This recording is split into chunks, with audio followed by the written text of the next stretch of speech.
ng buhay, pati buhangin sa ilog, ginagamit ng pangsipilyo ng ilang nakilala namin sa Camarines Norte. Sila ang tinulungan ng GMA Kapuso Foundation sa ilalim ng ating Linis Lusog Kapusong Kabataan Project.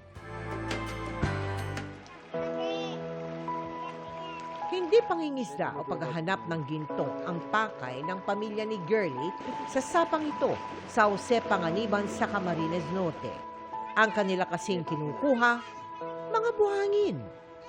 Hindi para itambak kung saan man, kundi para gamitin pang sipilyo. Yung nanay ko, yun ang ginagamit. Maliit pa kami. Naglilinis ng ngipin, yung buhangin. Tapos ginagaya namin. Tinuturoan ko din yung magkapatid na yan. Pumuputi yung ngipin at saka yung nawawala yung mga dumi sa ngipin. Dahil hikahos sa buhay, hindi sila madalas makabili ng toothpaste. Mahalaga sa GMA Kapuso Foundation ang pangangalaga sa ating kalusugan.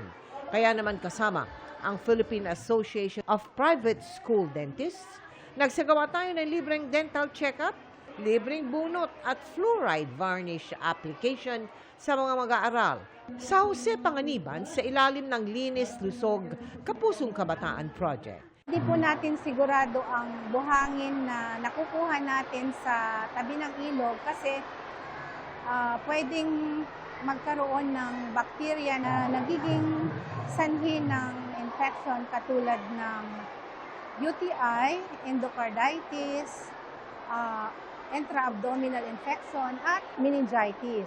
Naghandog din tayo ng regalo na may lamang pagkain, laruan at hygiene kit. Sa Marabot Samar naman, nagturo rin tayo ng wastong paghugas ng kamay at pagsisipilyo ng ngipin sa mga mag-aaral. Maraming salamat po sa Kapuso Foundation dahil natulungan po ninyo kami kahit na malayo po dito sa aming tribo.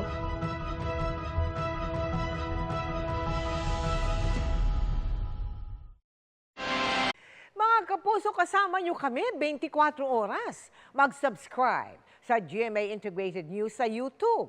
Sa mga kapuso abroad, bisitahin ang GMA Pinoy TV at www.gmanews.tv.